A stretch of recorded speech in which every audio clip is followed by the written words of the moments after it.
सदस्य श्री सुनील राऊत। अध्यक्ष महोदय, माझ्या विक्रोळी, कन्नामार नगर व टागोर नगर भागात म्हाडाच्या वसाहती आहेत आणि या वसाहतीमध्ये 50 वर्षापूर्वीपासूनच्या जलवाहिन्या व मलनिसारण वाहिन्या अत्यंत जुन्या आणि जीर्ण झालेल्या आहेत। या जलवाहिन्या व मलनिसारण वाहिन्यांची वेळेवर दुरुस्ती म्हाडाकडून होत नसल्याने नागरिकांना जीर्ण जलवाहिन्यातून दूषित पाणी पुरवठा होत आहे।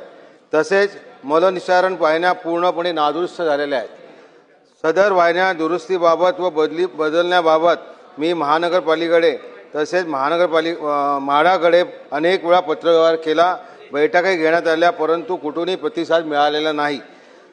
माझी आपल्याद्वारे विनंती आहे की ह्या जलवाहिन्या व मलनिसारण वाहिन्यांची म्हाडाकडून देखभाल दुरुस्ती होत नसल्याने म्हाडाने तात्काळ या वाहिन्या मुंबई महानगरपालिकेकडे वर्ग करून कारवाई करावी, याकरिता मी या औचित्याद्वारे शासनास विनंती करीत आहे।